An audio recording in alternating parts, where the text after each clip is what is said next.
Hello everyone, welcome to our channel. Let's color up with Jay.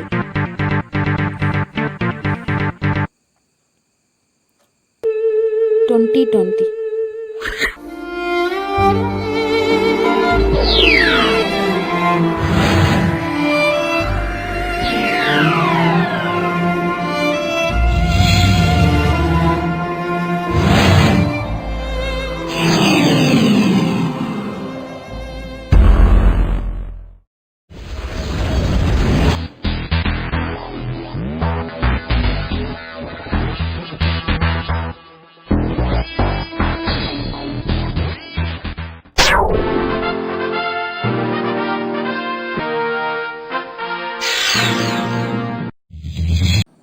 இந்த வருஷத்தோட கடைசி நாளில் நம்ம இப்போ இருக்கோம்.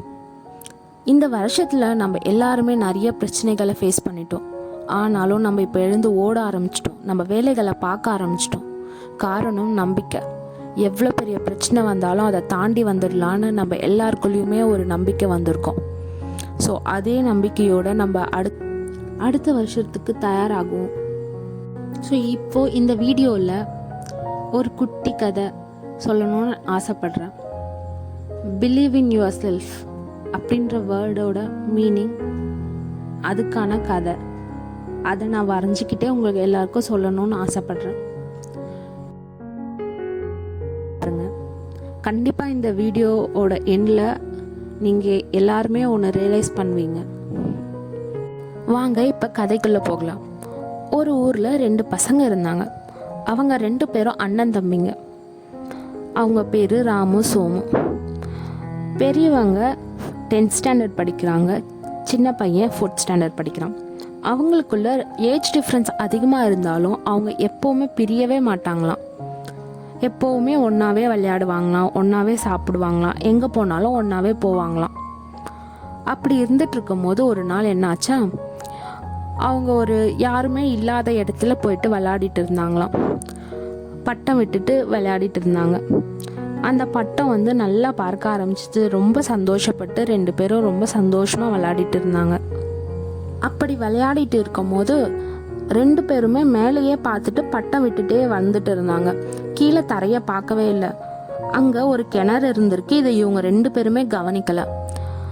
அங்கே கிணறு இருக்கிறது தெரியாமல் மேலே பட்டத்தே பார்த்த 2 பசங்களும் அப்படியே நடந்து வந்தாங்க. அதில் பெரியவன் முதல்ல விழுந்துட்டான் கிணத்துல.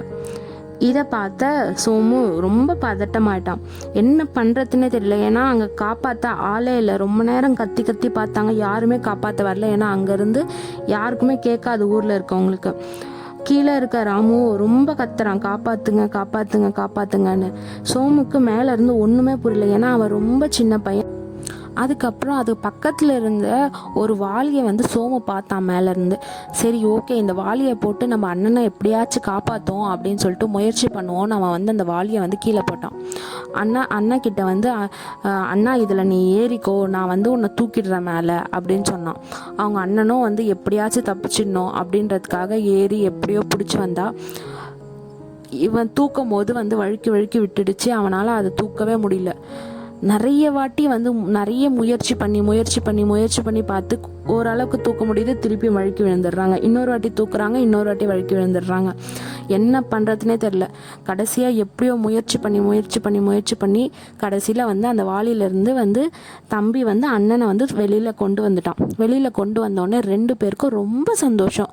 எப்படியோ நம்ம இங்கேருந்து தப்பிச்சிட்டோம், நமக்கு எதுவும் ஆகலை, சரி வா நம்ம ஊருக்கு போயிடலாம், வீட்டுக்கு போயிடலாம் அப்படின்னு சொல்லிட்டு வேகமாக ஊருக்கு பக்கம் போகிறாங்க. எல்லார்கிட்டையும் சொல்லிக்கிட்டே, அங்கே இருந்த எல்லார்கிட்டையும் இந்த மாதிரி நாங்கள் விழுந்துட்டோம், தம்பி தான் காப்பாற்றினா அப்படின்னு சொல்லிட்டு ராமு சொல்கிறான். சோமு அண்ணனை நான் தான் காப்பாற்றினா, அண்ணன் அங்கே ஒரு கிணறு இருக்க விழுந்து அப்படின்னு சொல்லிட்டு சோமுவும் சொல்கிறான். அங்கே ஊரில் இருக்க எல்லார்கிட்டையும் சொல்லிட்டு போகும்போது யாருமே நம்மளை என்ன சொல்கிற, நீ அண்ணனை காப்பாற்றினா இது எப்படி நடக்கும், அதெல்லாம் வாய்ப்பே இல்லை, நீ ரொம்ப சின்ன பையன், அண்ணன் ரொம்ப பெரிய பையன், அவனை உன்னால் கிணத்துலேருந்து தூக்கிறதுலாம் சாத்தியமே இல்லை, நீ சும்மா விளையாட்டுக்கு சொல்கிற அப்படின்னு சொல்லிட்டாங்க. அப்புறம் இன்னொருத்தவங்க கிட்ட சொல்கிறாங்க, இன்னொருத்தவங்களும் அதே தான் சொல்கிறாங்க. நிறைய பேர் காதிலே வாங்கிக்கல. சரி, ஏதோ சின்ன பசங்க விளையாட்டுக்காக ஏதோ சொல்கிறாங்க அப்படின்னு நினச்சிட்டு யாருமே அதை நம்பவே இல்லை. இந்த பசங்க கொஞ்சம் ரொம்ப வருத்தமாயிடுச்சு, என்னடா இது யாருமே நம்பலை அப்படின்னு சொல்லிட்டு. அப்படி போயிட்டே இருக்கும்போது அங்கே ஒரு தாத்தா இருந்தார். அந்த தாத்தா கிட்டேயும் இதே கதையை அந்த 2 பசங்களும் சொன்னாங்க. ஆனால் அந்த தாத்தா எல்லாத்தையும் நம்பிட்டாரு. இதை பார்த்துட்டு இருந்த ஊர் மக்கள் அங்கே இருந்த எல்லாரும், என்ன நீங்கள் நம்புறீங்களா, எப்படி நம்புறீங்க, இது சாத்தியமே இல்லையே, இந்த பையனால் எப்படி அவனை வந்து தூக்கி வந்து காப்பாற்ற முடியும் அப்படின்னு கேட்டாங்க. அதுக்கு அந்த தாத்தா பதில் சொன்னாரா, அது முடியும் அப்படின்னு சொன்னாரா. எப்படி முடியும்னு நீங்கள் நினைக்கிறீங்க அப்படின்னு சொல்லிட்டு எல்லாரும் கேள்வி கேட்டாங்களாம். அது முடியும், எப்படி நான் சொல்கிறேன் அப்படின்னு சொல்லிட்டு எக்ஸ்பிளைன் பண்ணாராம். முதல்ல இவன் வந்து அந்த கயிற்றை வந்து வாழையை வந்து போட்டு அவனை வந்து தூக்கி இருக்கணும்.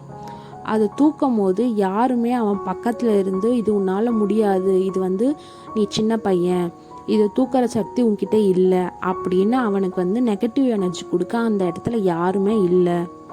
அந்த மாதிரி சொல்கிற ஆளுங்க அங்கே இல்லாததுனால அவனால் அது முடியாதுன்ற எண்ணம் அவன் மனசில் ஃபஸ்ட்டு இல்லவே இல்லை. ஸோ அதனால் அங்கே இருந்த வாளியை போட்டு அண்ணனை காப்பாற்ற முயற்சியில் அவன் ஈடுபட்டான். செகண்ட் பாயிண்ட், இது நம்மளால் முடியுமா அப்படின்ற எண்ணம் அவனுக்குள்ளேயும் இல்லை. ஏன்னா அந்த இடத்துல அண்ணனை காப்பாற்றி ஆகணும் அப்படின்ற எண்ணம் மட்டும்தான் அவன் மனசு ஃபுல்லாக இருந்திருக்கும். அந்த எண்ணத்தோடு அண்ணனை காப்பாற்றியே ஆகணும் அப்படின்னு சொல்லிட்டு அவன் மேலும் மேலும் முயற்சி பண்ணிகிட்டே தான் இருந்தான். முயற்சி பண்ண அவன் எப்படியோ வெளியில் கொண்டு வந்துட்டான் அப்படின்னு சொன்னாராம். இந்த கதையிலிருந்து நம்ம என்ன தெரிஞ்சுக்கலாம் அப்படின்னா, நம்மளை சுற்றி கண்டிப்பாக நெகட்டிவிட்டி அப்படின்றது கண்டிப்பாக இருக்கும். அது நம்மளோட நெருங்கினவங்களாகவும் இருக்கலாம், நம்மளுக்கு வேண்டாதவங்களாகவும் இருக்கலாம். நம்ம மேலே அன்பு வச்சுருக்கவங்களும் அதை சில டைம் பண்ணுவாங்க. சரி நம்ம பொண்ணு நம்ம இந்த மாதிரி கஷ்டப்படக்கூடாது அப்படின்னு சில பண்ணுவாங்க. சில பேர் இல்லை இவ வளர்ந்துடக்கூடாது, இவ அதை நல்லா பண்ணிடக்கூடாது அப்படின்னு சொல்கிறவங்களும் இருப்பாங்க.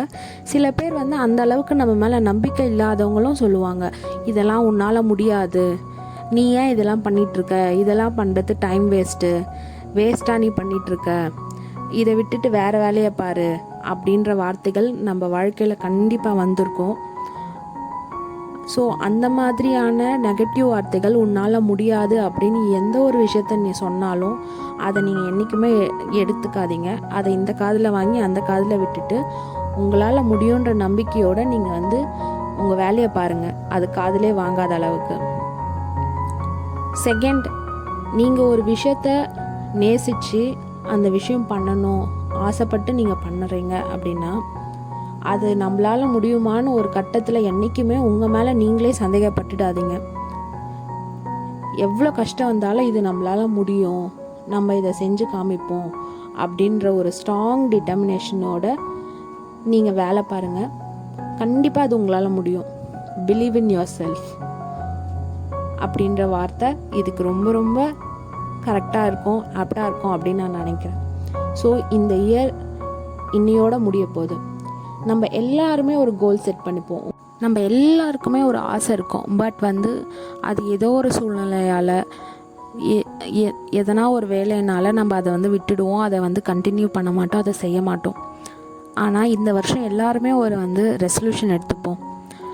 நம்ம ஆசைப்பட்டு நம்ம நடக்காத விஷயங்களை முயற்சி பண்ணி நம்மளால் முடியாது, சரி இதை விட்டுடலாம், வேறு வேலையை பார்க்கலாம், இல்லைன்னா வந்து சரி இதெல்லாம் நம்மளுக்கு செட் ஆகாது, நம்மளுக்கு இதெல்லாம் கஷ்டம், நம்ம வேறு எதனா இதுக்கு போயிடலாம், நம்மளுக்கு பிடிச்ச விஷயத்த நம்ம அந்த மாதிரி கண்டிப்பாக விட்டுருப்போம்.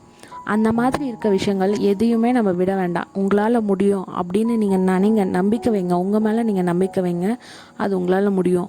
உங்கள் பின்னாடி இருந்து யாருன்னா இது உங்களால் முடியாது அப்படின்னு சொன்னாலும் நீங்கள் உங்கள் மேலே நம்பிக்கை வைக்கும் போது அந்த வார்த்தை எல்லாமே வந்து பாசிட்டிவாக தன்னால் சேஞ்ச் ஆகிடும். ஸோ எல்லாருமே வந்து ஸ்ட்ராங்காக வந்து இந்த 2021 ஃபேஸ் பண்ணுவோம், நம்மளோட எல்லா ஆசையும் நிறைவேற்றுவோம், ரொம்ப சந்தோஷமாக இருப்போம். அதில் எவ்வளோ ஸ்ட்ரகிள்ஸ் வந்தாலும் நம்ம மூவ் ஆன் பண்ணி அதை வந்து நம்ம முடித்து காமிக்கணும். அதில் தான் நம்ம வில் பவரும் நம்ம மேலே எவ்வளோ நம்பிக்கை வச்சுருக்கோம் அப்படின்றத நம்மளால் காமிக்க முடியும். இந்த 2021 நம்ம பிடிச்ச விஷயங்களை எல்லாத்தையும் நிறைவேற்றி நம்மளும் சந்தோஷமாக இருப்போம், நம்ம கூட இருக்கவங்களையும் ரொம்ப சந்தோஷமாக வச்சுப்போம். உங்களுக்கும் உங்கள் ஃபேமிலி ஃப்ரெண்ட்ஸ் எல்லாருக்கும் ஹாப்பி நியூ இயர்.